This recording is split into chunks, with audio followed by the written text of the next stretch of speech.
Let me give you a dummy example. Imagine that we have Sam and Kathy, two people are there, and Sam talks only Japanese, and Kathy talks only Hindi. So in that case, the communication between them is not possible. Why? Because they don't have a common language to talk. So that's the rule here. It says similar to that. Imagine that I have PC1 and I have PC2, and for a PC1 and PC2 to talk, the rule says it should have an IP address. And what is the full form of IP address? It's Internet Protocol. So protocol, the word ends with the protocol. Again, it's a rule. Similar to this IP protocol, we also have some other protocols like we have TCP, we have UDP, and we have some more, which we'll discuss Yes. that in later. Yes. And yeah, you can be on mute whenever needed. I'll tell you know to unmute. Because today alone I'm recording the session for that guy. That's why, nothing else. Okay. So without IP address, we cannot communicate. So yesterday you have did a lab, I believe, connecting two PCs with one switch, and the ping was working. That's nothing but connectivity, and we did it with 4 computers instead of 2. Even in the real time, you will do the same. You'll take a switch, you'll take 4 computers via Ethernet cable, you connect them all together, then you configure IP address, then that's it. Everything will work fine. Let's talk about two main network types, LAN and WAN. So LAN expands to local area network. Here it is, local area network. Now what is LAN? LAN means connecting two or more devices locally in a single geographical location. Maybe I have PC1, I have PC2, PC3, PC4, 5 and 6. So when I connect them locally and exchange some information between themselves, that's called LAN. Now how do I connect them? There are 3 methods. Either I can use a normal Ethernet cable to connect two computers, or else I can use a fiber cable to connect them, or else I can connect over a Wi-Fi network. So normally we have Ethernet LAN, which is built of Ethernet cables. Let me write it down. Ethernet cables. Then we have, let me move on here. Then we have wireless here. Wireless LANs. LAN using Wi-Fi. Then we have fiber cables. I'm sorry. We have fiber LAN made up of fiber cables.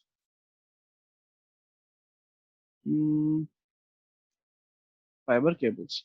Then we have wireless LAN using Wi-Fi. Nothing but wireless fidelity. Wi-Fi uses radio frequencies. Okay.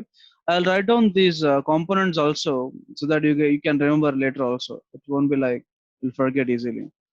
So in Ethernet cable, we use electrical power, electricity, you can think of.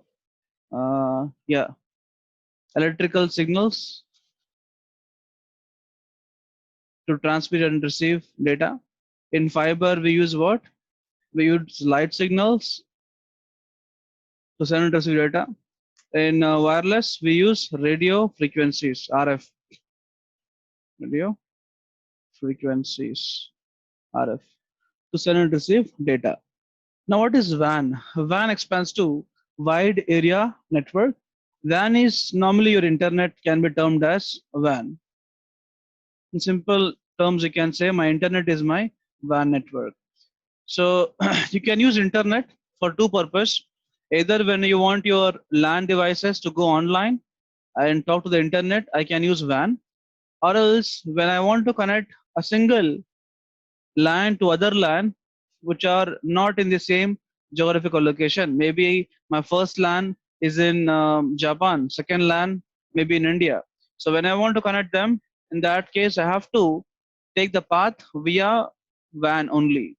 So WAN can be used for two purposes. The first purpose for my local devices to go online, browse internet, or else I can use my WAN to connect one LAN to other LAN which are not in the same geographical location. So the packet from your one LAN will flow like this.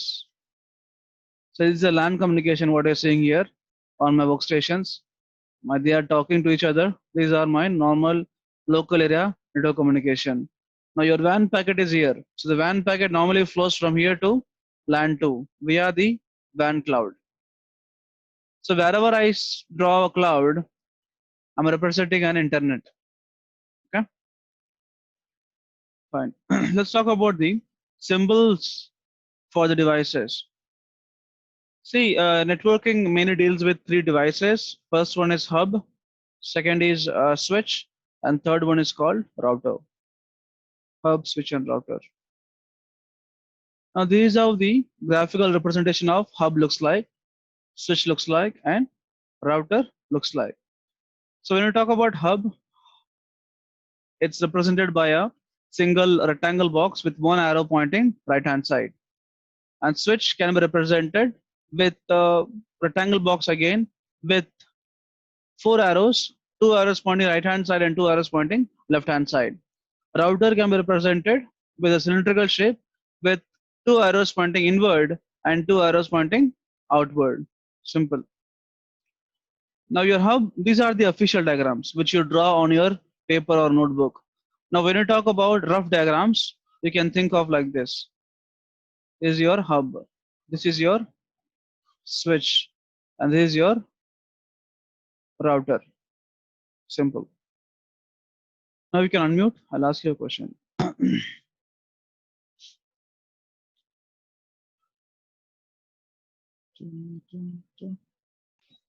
Yeah, I can hear you now. So imagine that you bought this particular extension box Okay.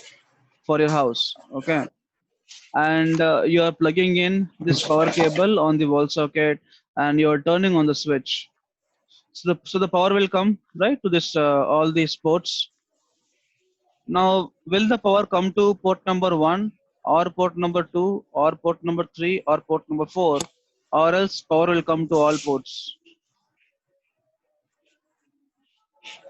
Okay.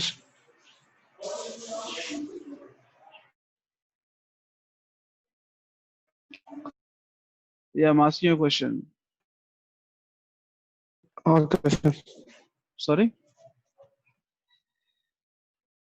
Okay, sir. No, I'm asking you a question to you. Hello? Sir, sometimes you're not hearing. Again, 1 second, repeat, sir. Sorry? Hello? Yeah, kindly call from your phone. Connect via Zoom call, Zoom phone. Okay. So let's continue now. So now, as you can see in this diagram, I have given a dummy example of a hub and a switch. So the top one is hub, the bottom one is called switch. So now how do I differentiate it? So imagine that you're plugging this 3-pin wall socket power cable on this 3-pin wall socket and you're turning on this power. So the power is coming and the power will go to port number 1, 2, 3 and 4.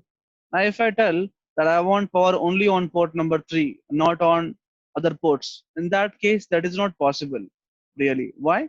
Because we don't have a dedicated switch for it. So it is not possible for us to get power only on this port number 3. So that is called, so similar to that your hub works. Now hub works, let's check out that. So imagine that I have 3 ports in it. I have 3 PCs connected on this hub.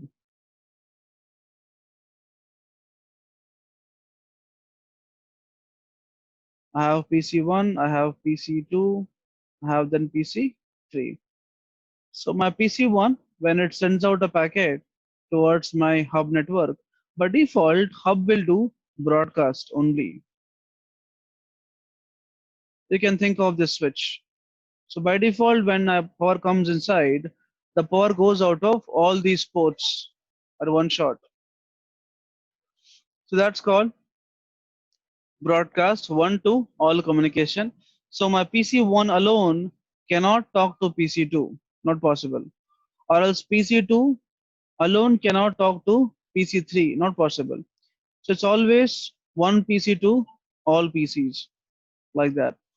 Now if we talk about switch, you can compare your switch working with this dummy example switch. So imagine that I'm again plugging into the wall socket and powering on the switch.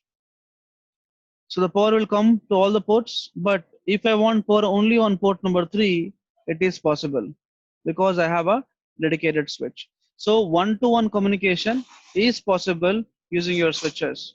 Similar to this, imagine that I have 3 ports here. I have PC1, then I have PC2, and I have PC3. So PC1, PC2, and PC3.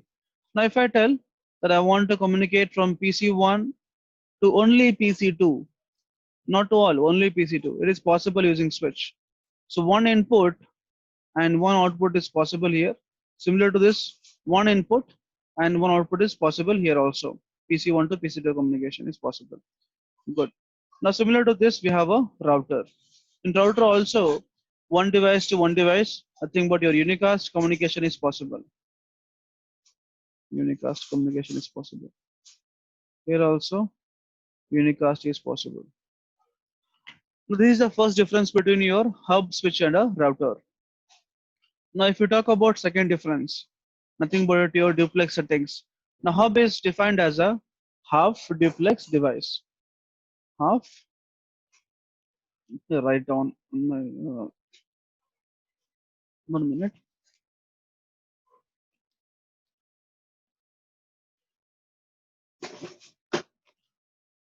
It's a okay, wrong way.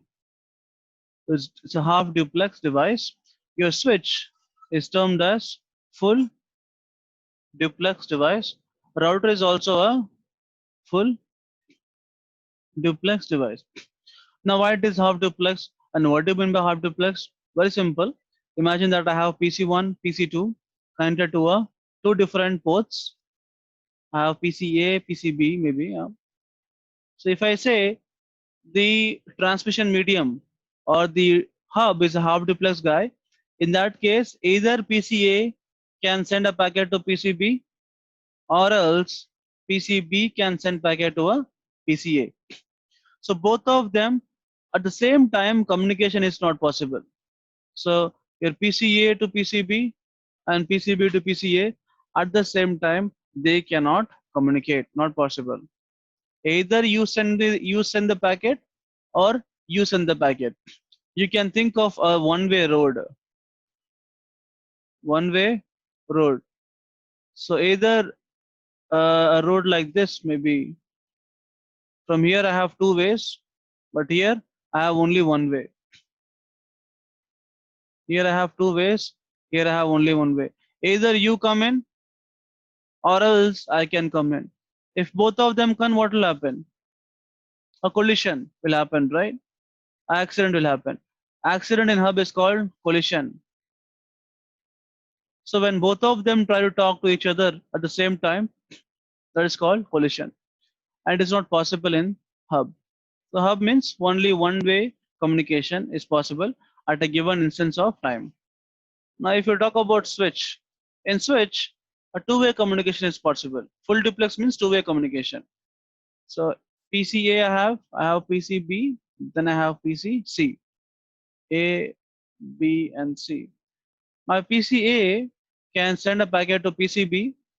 At the same time, PCB can also send packet to PCA. At the same time, it's and here. So both of them can communicate to each other at a given instance of time. Okay. The router is also full duplex. Same setup we can think of with router. Now, if you have any question in this example or this discussion, you can ask me or else ping in chat. Okay.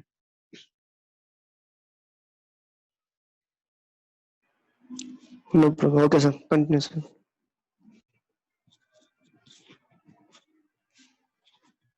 Hello? Hello?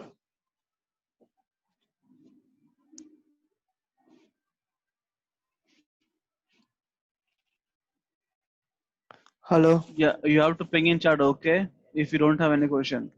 If you have Okay. question, you have to ping in chat. Okay. What's your question, or you can talk. Okay, sir.